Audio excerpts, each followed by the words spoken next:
¿Ese libro quién se lo hizo? Un amigo muy querido, se llama Juan Carlos Jiménez, experto, comunicador, músico, estratega, de todo.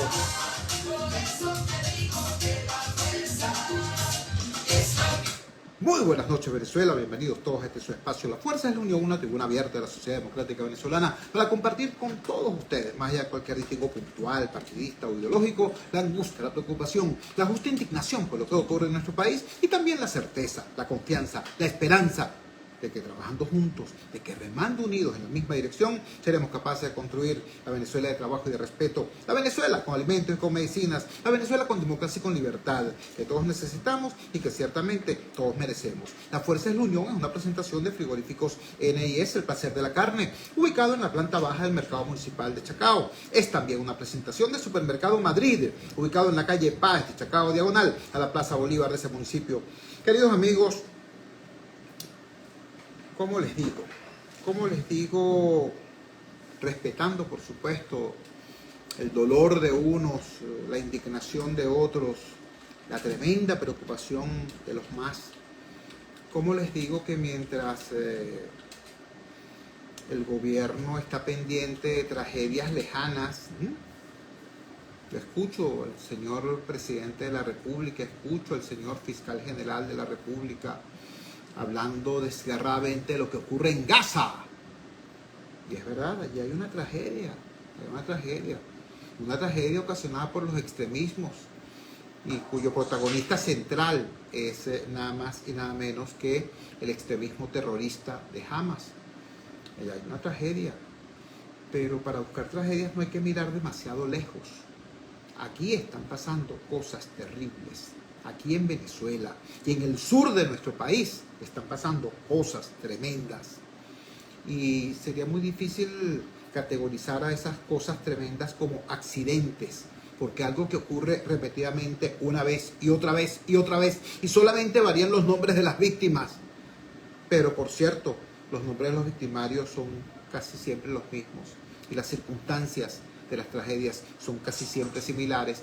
Entonces no estamos hablando de accidentes, estamos hablando de un patrón de deshumanización. Bueno, sin más, les comparto el informe que presenta una agencia de noticias tan seria como la agencia de noticias de Suiza. Swissinfo.che nos dice: colapso de mina ilegal de oro en Venezuela deja 16 muertos. Esto fue emitido hoy, 22 de febrero, a la 1 del día. Una mina ilegal de oro en un remoto lugar del sur de Venezuela colapsó, provocando al menos 16 muertos, según un balance actualizado la noche del miércoles por un funcionario local.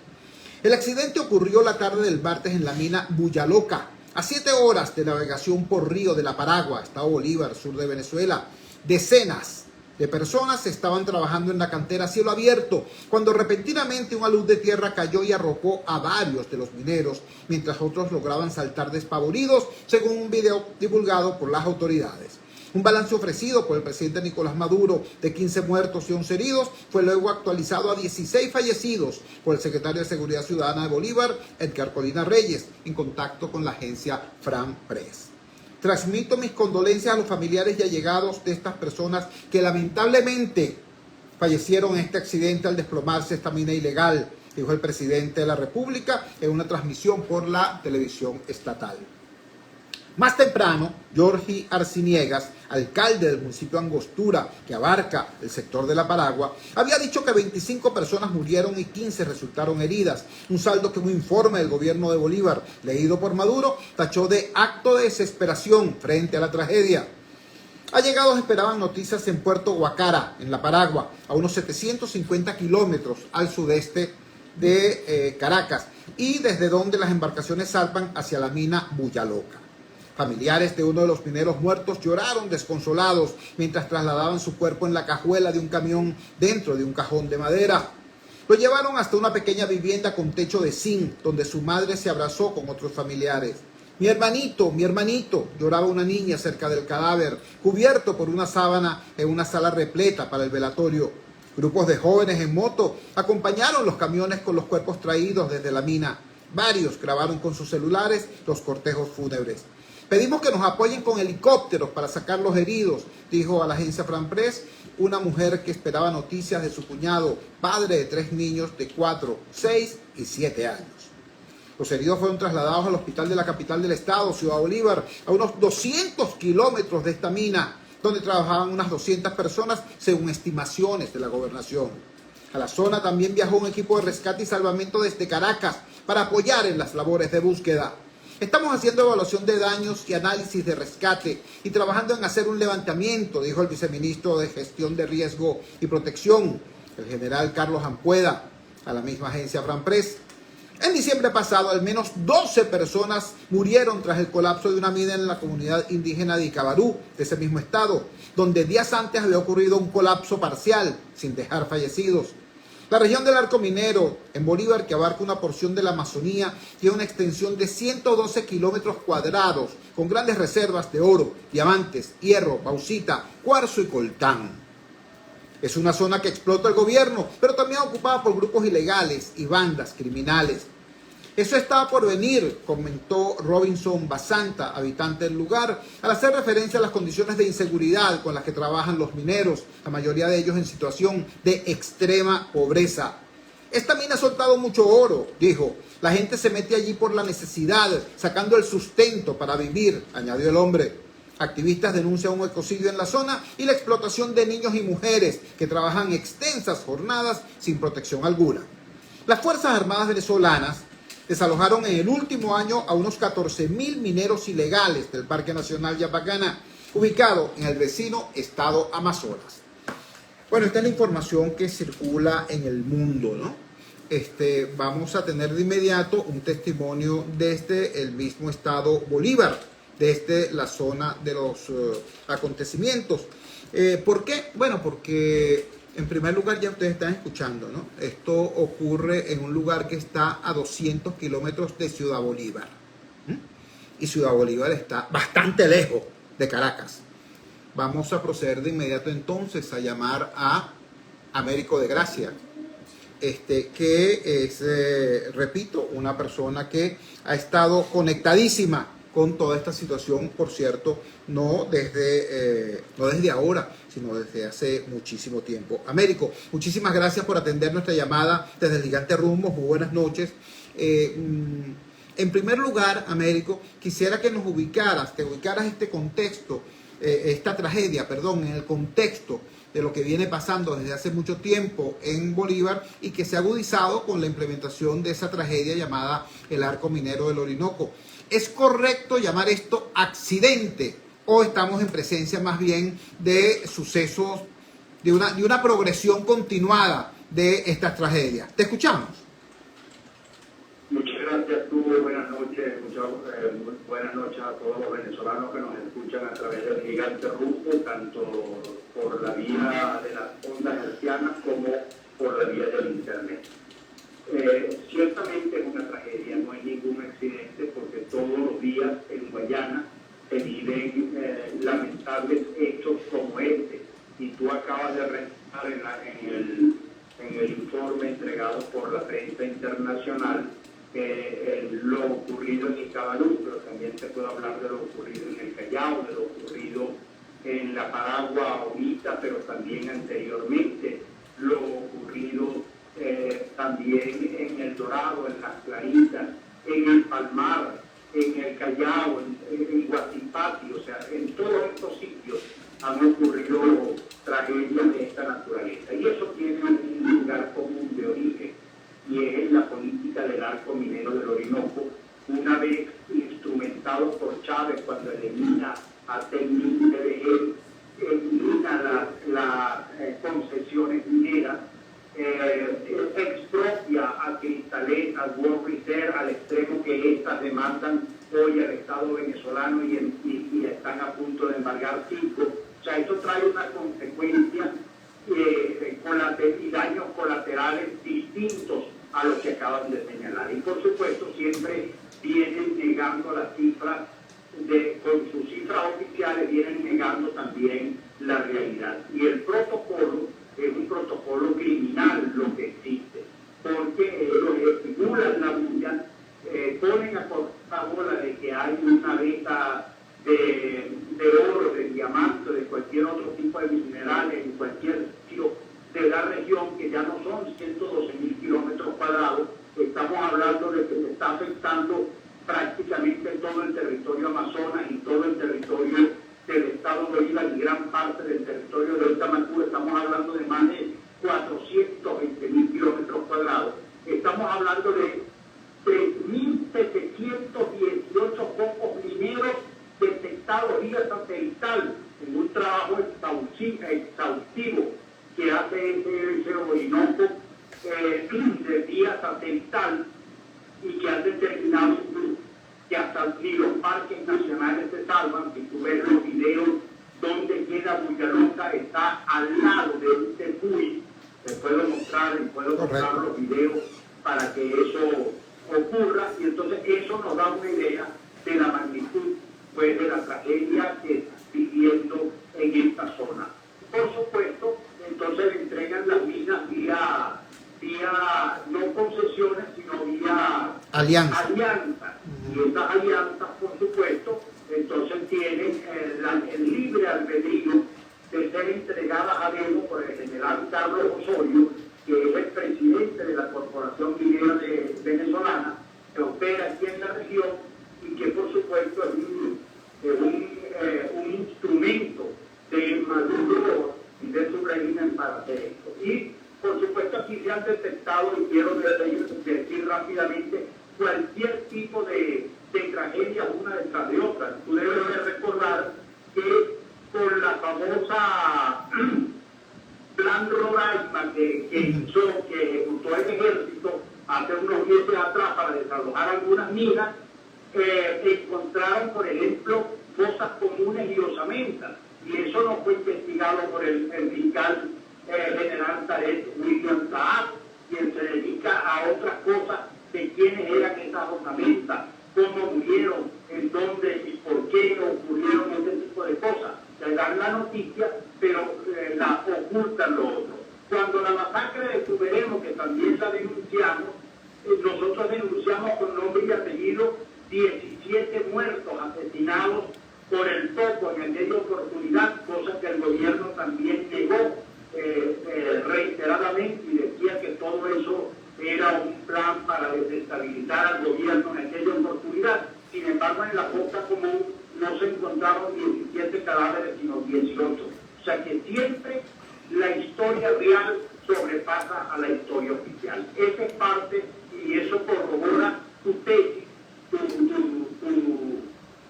opinión y tu tesis de que el tema no se trata de un accidente más. Es más, podemos vaticinar, lamentablemente, sin temor a equivocarnos, esta no fue la primera tragedia de esta naturaleza, y por supuesto tampoco será la última si no se le pone un cambio de dirección a la política minera que ejecuta Maduro desde el gobierno. Estamos conversando con Américo de Gracia, dirigente político, ha sido representante popular por el Estado de Bolívar en varias oportunidades, un profundo conocedor de lo que ocurre en el sur de nuestro país.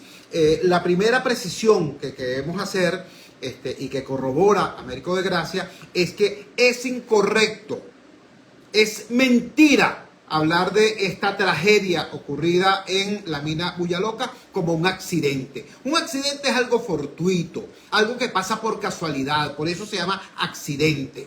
Pero cuando lo que ocurre en el marco de una progresión, una sucesión de eventos muy similares, porque existen las condiciones, porque se han creado las condiciones para que esas desgracias ocurran y se repitan, entonces no se puede hablar de accidente. Estamos en presencia de un patrón de situaciones trágicas, y nos lo acaba de explicar, repito, Américo de Gracia. Quiero hacer énfasis en eso, Américo. Tú nos hablabas de un protocolo. Por favor, explícanos ya habiendo quedado sentado, cuál es el contexto, cómo funciona ese protocolo. Nos decías, echan a correr el rumor de que hay una veta de oro. Eso genera la búsqueda desenfrenada por parte de mineros artesanales. Los mineros artesanales, entiendo, pueden descubrir efectivamente que existe esa beta después de mucho riesgo porque están trabajando en condiciones con absoluta inseguridad, y entonces viene el gobierno y asigna la mina a una persona o a una empresa de su confianza, no mediante el procedimiento legal y constitucional de concesión, sino mediante eso que tú nos has llamado alianzas. ¿Cómo es eso? Explícanos, por favor. Sí, efectivamente, fíjate, luego de creada la bulla, determinado que la beta existe y que es rica en oro, el gobierno, conjuntamente con las Fuerzas Armadas, pasa a desalojar la zona porque necesitan la protección ambiental de esa zona. O sea, se convierten en ecologistas el gobierno de la noche a la mañana. Wow. En consecuencia, una vez determinados, sacados los mineros de la zona, entonces ellos reasignan la zona a una alianza minera capitaneada por un enchufado y protegida o bien por un TRAN o bien por un ELN. En este caso, por ejemplo, en el caso de Mina, la Bulla Loca, estamos hablando de El Ciego, que es uno de los personajes que controla el área, que es el que cobra el diezmo o se convierte en una suerte de agente de retención de los dineros, es el que pasa prácticamente la factura, es el que sube los recursos, bien sea al dueño de la alianza o en su defecto también al general de turno que tiene esa mina asignada o a la gobernación de turno, que siempre son rojas rojitas. Por ejemplo, Héctor Rodríguez maneja la mina El Belén aquí en el Callao, y así sucesivamente. Y luego de la alianza es objeto y puede ser sujeto también de cambiar de dueño de acuerdo a los intereses que maneja de manera unilateral Carlos Osorio, que es el único que otorga la alianza, firma la alianza y deroga la alianza. No hay estudio de impacto ambiental, no hay Ministerio del Ambiente, no juega papel o rol importante ni la Asamblea Nacional, que es como manda la Constitución, ni el Ministerio de Energía y Minas o el Ministerio de Minas en su defecto, ni nada por el estilo. O sea, un solo personaje hace las veces de ambiente, de Asamblea Nacional, de Guardia Nacional, etcétera, etcétera. Entonces, todo esto, por supuesto, ha convertido el sur del Orinoco, el estado Bolívar, el estado Amazonas y, por supuesto, el Delta. ¿Por qué el Delta? Porque en el Delta está ubicado Sierra y Mataca. En el Sierra y Mataca también hay explotación minera. Y estamos hablando que fueron eliminadas todas las concesiones madereras. Aquí en Upata había 9 aserraderos. Hoy, lamentablemente, ninguno de ellos tiene concesión maderera. Se las quitaron y todas fueron convertidas en alianzas mineras. Entonces dejamos de producir madera y la única concesión maderera que existe en el estado Bolívar es la concesión maderera de Nuria, que es una concesión maderera entregada a las Fuerzas Armadas Nacionales hace muchísimo tiempo atrás y que todavía hoy se conserva. Pero todas las demás fueron rescindidas para ser convertidas en alianzas mineras. Este desastre, todo ese holocausto ambiental, también ha traído un holocausto humano que se traduce en tragedias como esta, o en masacres, o en sitios como los que han vivido también los pueblos indígenas. Además de eso, quiero decirle a los venezolanos y al mundo entero que nos escucha que esto está poniendo en peligro la hidroeléctrica del Caroní, porque está afectando las fuentes hídricas más importantes del país, el Caroní, el Caura, el Paragua, que son la fuente de agua más importante que tiene el Guri. Y supuesta, para que tengan una idea de la magnitud de que esto no es una solución económica, estamos hablando de que producir la electricidad vía termoeléctrica que produce la hidroeléctrica Caroní se requerirían 290.000 O sea que estamos hablando de un cuarto de la producción de la producción nacional hoy día para poder sustituir a Muri. Esto es una locura lo que está ocurriendo en Guayana, es una locura lo que está ocurriendo en el arco minero del Orinoco, y es una locura lo que está haciendo Nicolás Maduro y su régimen con los venezolanos, con los guayaneses, con el ambiente, con los parques nacionales, con la hidroeléctrica, con agua que contamina y que envenena con cianuro y con mercurio en toda esta zona. Esa es una alarma internacional que lo han hecho ya viral prácticamente SOS Orinoco y otros tantos organismos de ONG internacionales que están extremadamente preocupados. Incluso la Comisión Especial de Derechos Humanos de la ONU abrió un capítulo especial solo por crímenes de lesa humanidad y violación de los derechos humanos en el marco del arco minero, para que tengan una idea de la magnitud del problema que vivimos al sur del Orinoco, en especial el estado Bolívar y el estado Amazonas.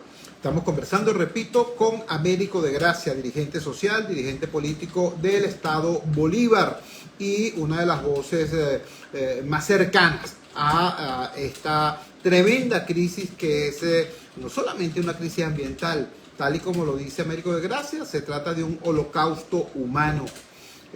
Bueno, yo les pido, les ruego a quienes nos están siguiendo a través de las redes, que tienen acceso a una computadora, a una tablet, a un teléfono inteligente, simplemente utilicen el buscador que más les guste y pongan tragedia mina sur de Venezuela y le va a salir un listado como de 4 o 5 páginas para que tengan ustedes idea de que esto que está ocurriendo hoy en la mina Bullaloca, repito, forma parte apenas de un largo y continuado historial de tragedias y desgracias.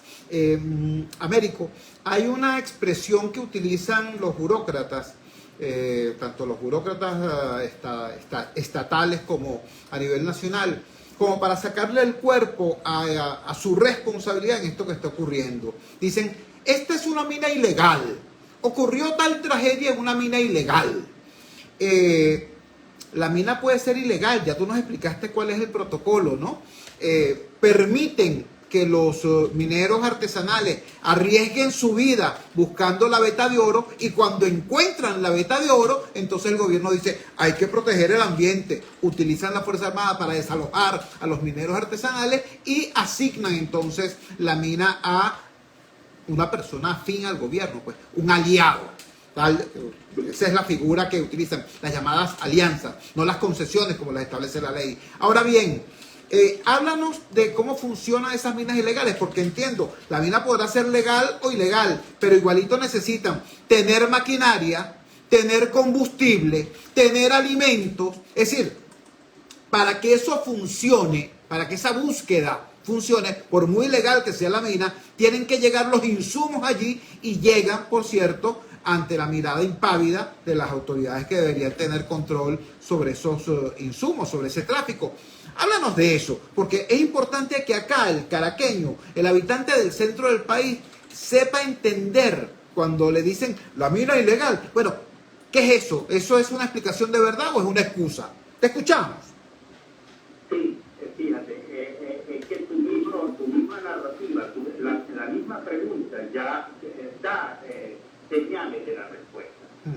Si la figura de alianza no existe jurídicamente, todas las alianzas que entrega el gobierno son ilegales. Claro. Porque la única manera de tú entregar una mina en Venezuela desde el año 1811, y también lo hacían cuando es con la venia del Estado. O sea, es mediante una concesión, y la concesión tiene un protocolo que no inventó Chubo ni Américo de Gracia, un protocolo que está en las leyes de MIT y que está intrínseco en la Constitución Nacional. En consecuencia, le puedo decir con plena autoridad, en Venezuela la única mina legal de oro es Minerven, y la entregaron en el primer gobierno de Caldera cuando nacionalizaron el oro a las empresas británicas que operaban estaban en la zona en ese momento. No hay otra mina legal en todo el territorio nacional de oro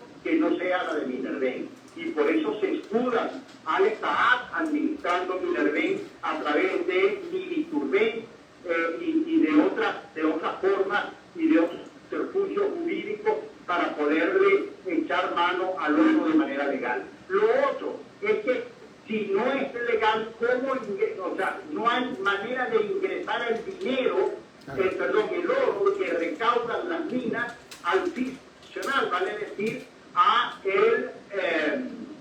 al Banco Central de Venezuela? De hecho, el oro no representa en la recaudación, en el patrimonio nacional, no representa ni siquiera el 1% del Producto Interno Bruto.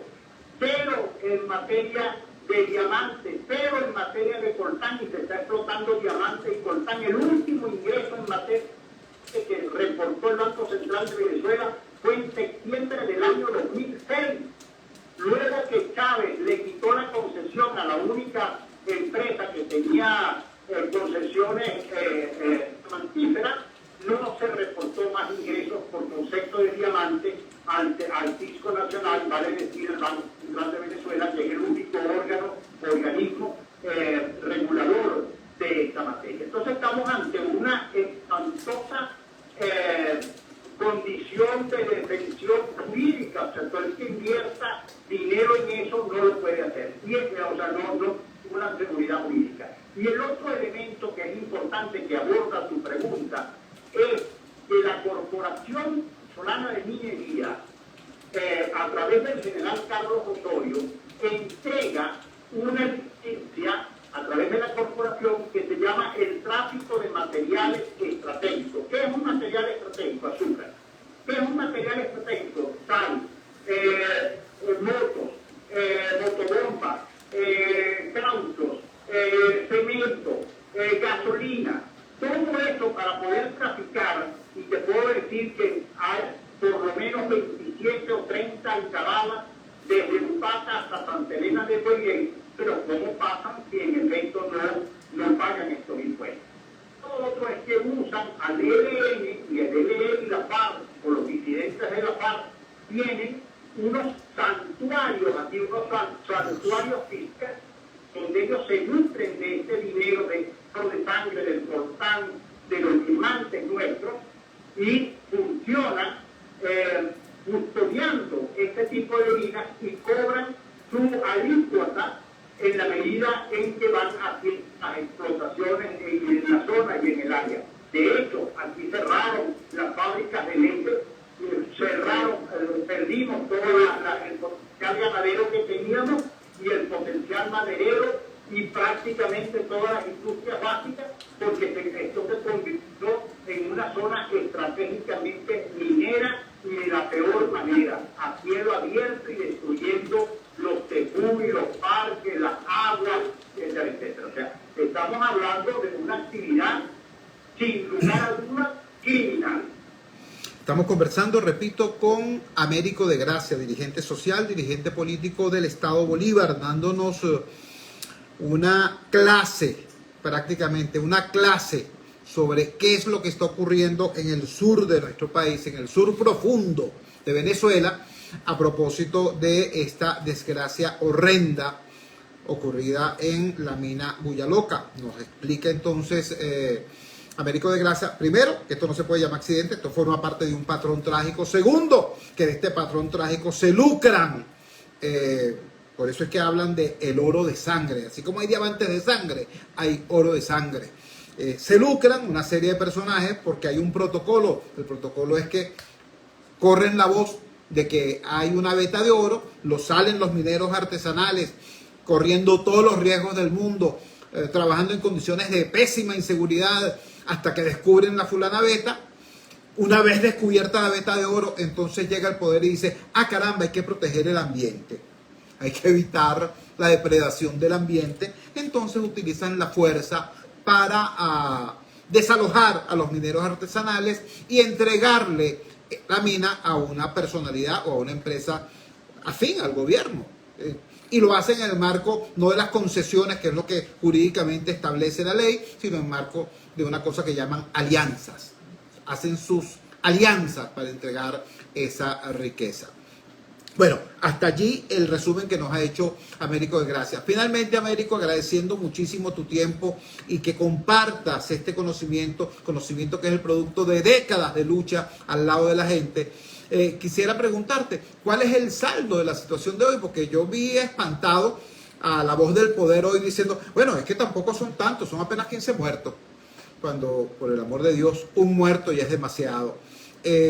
Ahora, en este tipo de situaciones, la cifra roja de las víctimas fatales y de los heridos es una cifra que fluctúa hasta el momento en que definitivamente, bueno, se hayan hecho todas las operaciones de rescate, de salvamento, de ubicación de cuerpos, etcétera, etcétera. Hay una gran disparidad de información. El gobierno habla de, primero ha hablado de 15 muertos y luego reconocieron el número 16. Hay reportes basados supuestamente en testimonios de familiares que hablan de cifras muchísimo mayores, no queremos mencionar ninguna. ¿Qué sabes tú? ¿Cuál es el estado real de esta situación que ha enlutado al Estado Bolívar y a toda Venezuela? Bueno, el testimonio de los contactos que tenemos en la zona nos hablan de 39 muertos hasta ahora rescatados. Por supuesto, yo no puedo decir que esta sea la cifra real, porque sería una irresponsabilidad de mi parte. No obstante, yo prefiero creerle al minero que está en la bulla que al gobernador que ha mentido y a Maduro que ha mentido, a las cifras oficiales que han mentido permanentemente sobre esta estadística y sobre estos resultados y sobre estos eventos que siempre pretenden ocultar la realidad. Por eso es pertinente hacerle y seguirle haciendo seguimiento a la noticia, hacer contacto y con la esperanza firme de que esta situación cambie, y por supuesto esto cambiará en la medida en que el mundo y fundamentalmente los venezolanos y al sur de Guayana, del Orinoco de manera especial, podamos hacer sinergia suficiente y necesaria para cambiar esta realidad y exigir que se le ponga orden a toda esta situación, porque efectivamente a mayor desorden, mayor saqueo.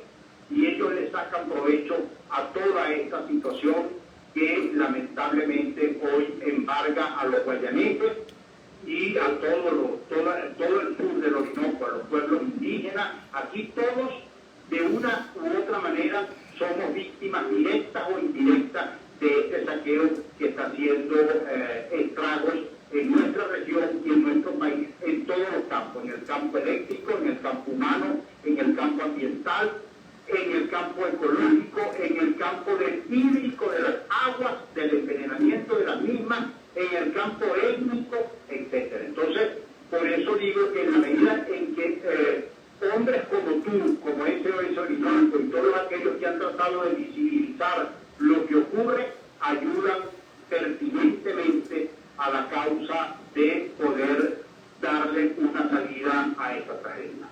Américo, queremos agradecerte enormemente que nos hayas regalado estos minutos y que hayas dado el privilegio de tener acceso a tu mirada y a la información que manejas a toda la audiencia del Gigante Rumbo. Muchísimas gracias y buenas noches. Buenas noches. Américo de Gracia, dirigente social, dirigente político.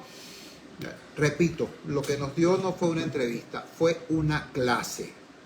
Después de escuchar cosas como esta, si usted quiere creerle al gobierno, es su derecho, pues. La gente puede equivocarse todas las veces que quiere equivocarse, pero hay una situación muy delicada, hay una situación muy grave, de vieja data, que impacta no solamente el tema minero, impacta el tema ecológico, impacta el tema humano, impacta el tema de la calidad de las aguas, impacta el tema de la generación eléctrica, Caramba, y todo eso para que unos tipos que no se sabe quiénes son se hagan más ricos. Porque si tú me dijeras, no, mira, es que el dinero, el oro que se recaba, independientemente de cuál sea la empresa o el minero artesanal que lo haga, eso va y se consigna en Minerven. Minerven le paga al minero y obtiene el control del oro. Y ese oro va para el Banco Central.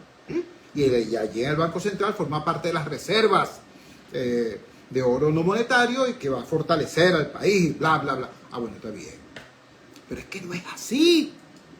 Lo que nos está explicando el exdiputado Américo de Gracia es que no es así. Es que, bueno, extrañamente, aquí cerquita, al norte de Venezuela, tenemos islas como Curazao, ¿no? Donde no hay una mina de oro, pero ni partida por la mitad. Pero tienen un negocio de oro gigantesco. Cuéntame de dónde sale. Cuéntame. Entonces, unos pocos, repito, se benefician de lo que es el saqueo y la destrucción de un gran país. Cuando son las 8:34 de la noche capitalina, vamos a la siguiente pausa comercial, vamos a identificar la valiente señal del gigante Rumbos y ya regresamos con muchísimo más de la fuerza. La fuerza es la unión.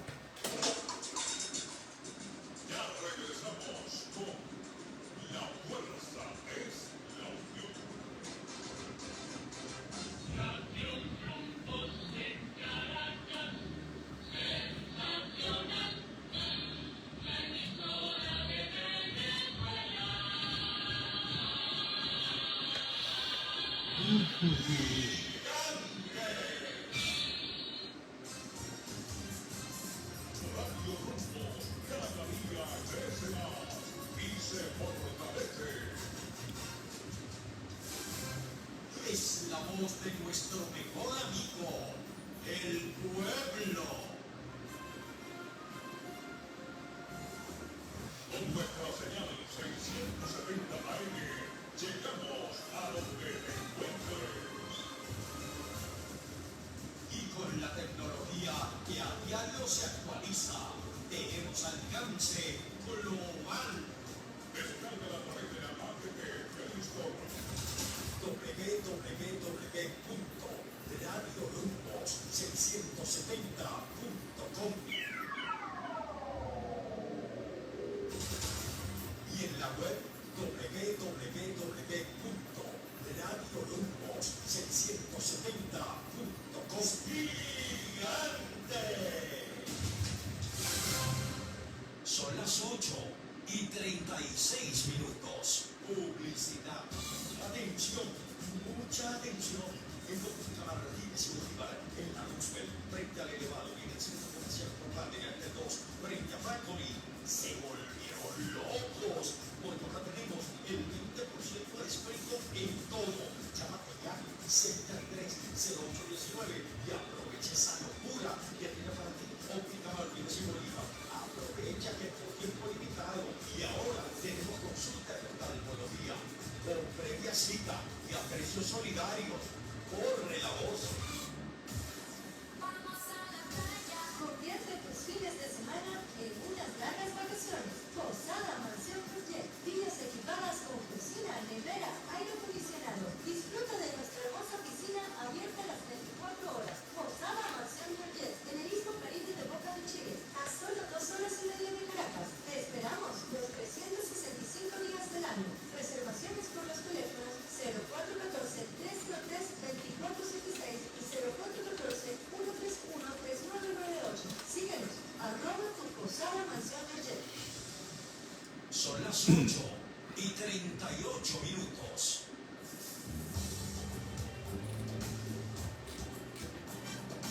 Estás escuchando Radio Rumbo 670 AM con la mejor música.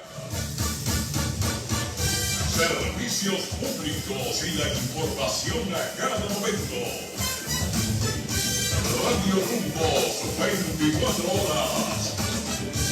Contigo.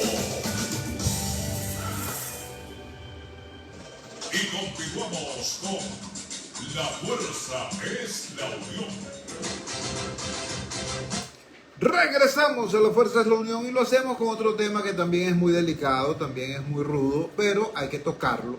Hay que tocarlo, hay que hablarlo, hay que manejarlo con la sinceridad, con la responsabilidad y con la seriedad del caso, porque, bueno, las ventanas hay que cuidarlas, ciertamente, pero las ventanas son para usarlas, porque si no, si tú tienes una ventana y no la usas, ¿para qué tienes la ventana? Pues hubieras tirado para de corrida, ¿verdad?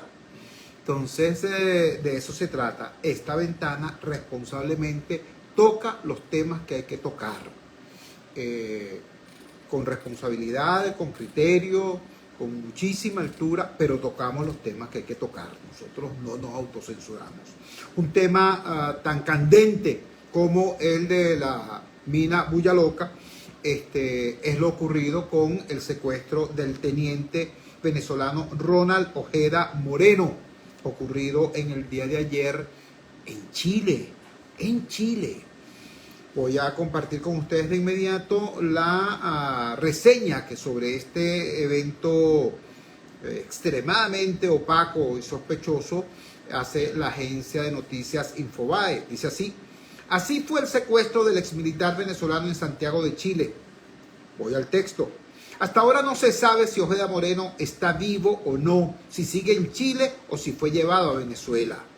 Conmoción ha causado en Chile el secuestro del exteniente venezolano Ronald Ojeda Moreno, ocurrido a eso de las 3 de la mañana de este miércoles, es decir, del día de ayer, en su apartamento en la comuna santiaguina de Independencia. Comuna es un barrio, una zona, un sector de Santiago de Chile. Según la denuncia de su esposa, 4 sujetos con acento caribeño que se hicieron pasar por detectives de la Policía de Investigaciones lo sacaron de su cama, lo desnudaron, lo subieron a un automóvil que después apareció abandonado en las cercanías del Aeropuerto Internacional Arturo Merino Benítez. El subsecretario del Interior, Manuel Monsalve, confirmó el hecho y tras una reunión de emergencia en el Palacio de la Moneda, se dispuso el refuerzo de los pasos fronterizos y se levantó una alerta en Interpol. Hasta ahora no se sabe si Ojeda Moreno sigue con vida, si aún está en Chile o si ya está en otro país que pudiera ser Venezuela. José Rodríguez, miembro de un grupo militar opositor al gobierno de Maduro, de exmilitares opositores al gobierno de Maduro, difundió las imágenes de las cámaras de seguridad del edificio y entregó detalles en su canal de YouTube sobre los hechos a petición de la familia de Ojeda Moreno, según consigna una nota del diario chileno Las Últimas Noticias. El teniente Ojeda se encontraba descansando con su familia cuando entró un grupo de personas haciéndose pasar por la Policía de Inmigración de Chile. El vigilante del conjunto residencial, al ver que eran policías, los dejó pasar, señaló. Según su relato, los secuestradores llevaban motosierras, martillos y otros implementos para voltear la puerta en caso de ser necesario. No está claro si abatieron la puerta o los dejaron pasar al creer que eran policías. Amenazaron a la familia compuesta por Ojeda, su esposa, su hermana y su hijo de solo 4 años. Lo desnudaron y se lo llevaron a la fuerza. Hasta ese momento ellos pensaban que era la Policía de Inmigración, pero al hacer las denuncias respectivas lograron corroborar que no había ninguna orden de detención, detalló Rodríguez. Según el militar, quien es amigo de Ojeda y muy cercano a la familia, los raptores huyeron en un auto robado y al abandonarlo dejaron dentro los trajes de policía y el teléfono celular de Ojeda Moreno completamente destruido. Por ahora, la investigación es llevada a cabo en estricto secreto por la Brigada de Investigaciones Policiales, BIPE, y el Laboratorio de Criminalística, la CRIM, de la Policía de Inmigración. Cabe recordar que Ronald Ojeda Moreno se fugó en noviembre de 2017 de la cárcel militar de Ramo Verde, en Venezuela, donde estaba encerrado por los cargos de rebelión, instigación a la rebelión, motín y traición a la patria, supuestamente. Vivía en Chile desde el año 2018 y en diciembre de 2023 había recibido asilo político por parte del gobierno de Gabriel Boric. Hasta allí la nota de Infobae. Más o menos por del mismo tenor son otras tantas notas de otras agencias de noticias. En todo caso, repito, es una situación extremadamente delicada, extremadamente grave, que, bueno, admite muchísimas lecturas, admite muchísimas conjeturas, pero yo creo que es demasiado importante acá ceñirnos a los hechos. Yo sé que venezolanos, por el cual algunos sectores tienen muy alta estima, como el comisario Iván Simonovic, ya adelantaron opinión, criterios sobre quiénes pudieran ser los secuestradores, y algunos han señalado no solamente a un determinado nombre y apellido, o no solamente a un determinado cuerpo policial, sino incluso a nombres y apellidos. Yo creo que acá lo responsable, lo serio, ¿no?, es ceñirnos a los hechos. ¿Qué ha ocurrido? Algo que es muy grave en sí mismo, sin necesidad de especular más nada. Eso ya es extremadamente grave. Un ciudadano venezolano, además exintegrante de las Fuerzas Armadas Nacionales, fue objeto de una operación de secuestro. Ya eso es extremadamente grave, y eso tiene que ser investigado por el Estado chileno. Eso tiene que ser investigado por los órganos de vigilancia de los derechos humanos en la región, el Sistema Interamericano de Derechos Humanos, la Comisión Interamericana de Derechos Humanos, la Corte Interamericana de Derechos Humanos, y por cierto, incluso otros países que pudieran verse afectados por esta situación pudieran colaborar con esta investigación. Creo que Venezuela debería investigar, ¿no? Tendría que investigar. Repito, un connacional fue objeto de una operación de secuestro. No estoy siendo ingenuo, estoy siendo correcto en la exigencia de lo que la ley y la Constitución establecen. Ahora bien, ¿a dónde nos puede llevar el análisis de los antecedentes de una situación como esta? Bueno, nos puede llevar a el Plan Cóndor. Les ruego, repito una vez más, quienes tengan la posibilidad de tener acceso a un a un artefacto electrónico, a una tablet, a internet, pues a través de cualquier artilugio, coloquen en el buscador Plan Cóndor, Argentina, Chile. Hubo un tiempo en el que, desgraciadamente, esos dos estupendos países, tanto Argentina como Chile, tuvieron la vergüenza, la desgracia de estar gobernados por horrendas dictaduras militares. Y, bueno, ocurría, como entre Chile y Argentina, lo que es la cordillera de los Andes, ocurría que en muchas ocasiones los perseguidos por la dictadura chilena de Pinochet tenían que salir del país, salvar su vida saliendo del país, pero por el tema de estar cerca de la tierra, de los apegos, de los afectos, no se iban demasiado lejos, se iban para Argentina. Bueno, y al revés, los perseguidos por las dictaduras, las sucesivas dictaduras, Videla y etcétera, que desgraciaron durante mucho tiempo la nación argentina, a veces o se iban para Uruguay, o cruzaban el río y se iban para Uruguay, o cruzaban la cordillera y se iban para Chile. Entonces, ¿qué es lo que estoy diciendo? ¿En qué consistía el fulano Plan Cóndor? Los militares chilenos incursionaban en Argentina de manera ilegal, secuestrando, capturando, trasladando de manera ilegal de Argentina a Chile a los chilenos que habían huido de los rigores de la dictadura de Pinochet. Y al revés, militares argentinos violentando la ley, la Constitución, la integridad de las fronteras chilenas, se metían en Chile para capturar, para secuestrar a opositores argentinos que estaban viviendo allí. Bueno, ese sería el antecedente.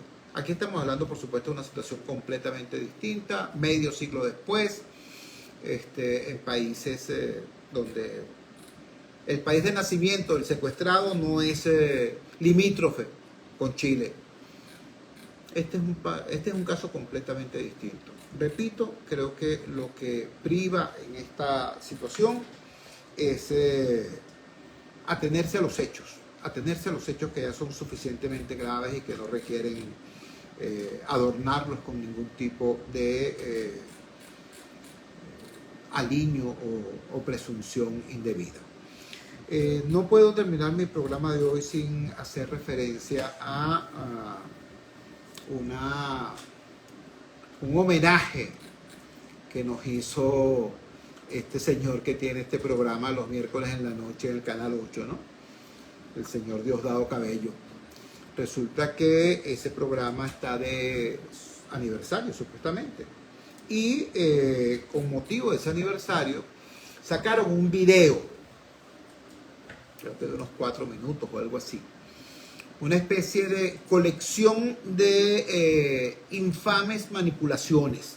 Como ustedes saben, el señor Diosdado Cabello, violentando desde disposiciones legales hasta el más elemental buen gusto y la decencia, suele utilizar la imagen y las palabras, ¿no?, de diversas personas. Conmigo lo ha agarrado de manera sistemática y reiterada, para intentar ponernos a decir cosas que nosotros no hemos dicho, o en todo caso sacar de contexto nuestras palabras para retorcerlas y entonces montar su show, ¿no?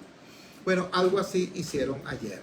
Repito, hicieron una especie de collage de distintos momentos, de distintos programas nuestros, fragmentos de programas nuestros, para, extrayéndolos de su contexto y omitiendo de manera oportunista y cobarde buena parte de las cosas que allí decimos, manipular el sentido de nuestras palabras.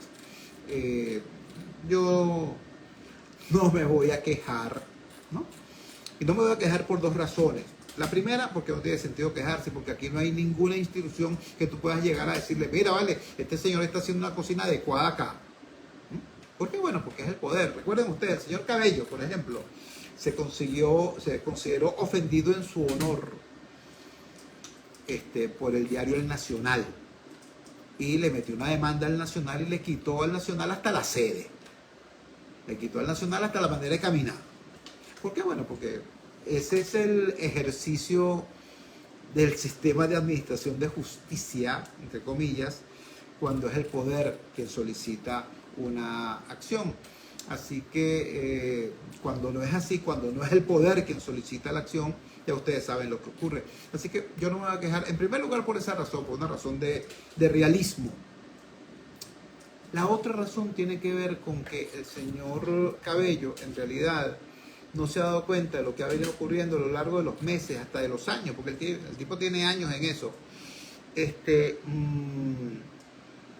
Incluso con esa manipulación, con esa recortadera de fragmentos y esa edición malintencionada de esos fragmentos, a la audiencia de su programa algo le llega de lo que es nuestra preocupación venezolanista y democrática. Y les confieso, yo me he encontrado en muchísimos sitios, a personas que dicen ser aún chavistas o que fueron chavistas y me dicen, Chuo, yo te he escuchado, yo te he visto, después que te vi en tal programa me he puesto a seguirte en Radio Rumbo y sé que las cosas que tú dices son cosas serias y sé que las cosas que tú dices son cosas desde el corazón y desde el amor por este país. Me lo han dicho. Y como además hay el antecedente de lo que es el radar de los barrios. ¿Qué era el radar de los barrios? El radar de los barrios era simplemente un ejercicio de sinceridad comunicacional, ¿no? Lo es. Cuando yo decía, el poste se cayó, la calle se derrumbó, el hueco se tragó la avenida, yo lo decía porque estaba encaramado en el poste, o estaba metido en el hueco, ¿no? O estaba en el fondo del derrumbe. La gente podía ver que uno estaba exactamente diciendo la verdad y no hablando paja. El pueblo lo conoce a uno entonces como alguien que está apegado a la verdad, abrazado a la verdad.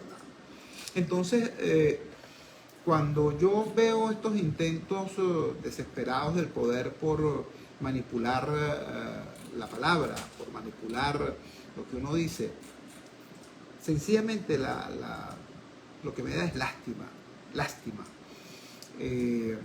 Primero porque no lo logran, no lo van a lograr. Aquí, este es un país muy pequeño. Venezuela tuvo alguna vez casi 30 millones de habitantes. Una quinta parte del país se fue, quedaremos acá, no sé, 23, algo así. Este es un país muy pequeño. Nosotros tenemos como país menos habitantes que los que tiene Ciudad de México, échale pierna. Y todos nos conocemos, ¿eh? Cuando viene un tipo y dice, porque yo soy revolucionario y bla, bla, bla. Entonces, ese tipo es dueño de tal cosa y tiene un testaferro en tal parte y tiene esto y tiene lo otro. Y anda con 50 motorizados custodiándolo. La gente sabe quién es. Si llega otro tipo y dice, porque yo soy demócrata y no sé qué cosa y tal, digo, sí, pero ese señor tiene un pie aquí y otro pie afuera. Ese señor no va a pelear por la libertad de este país porque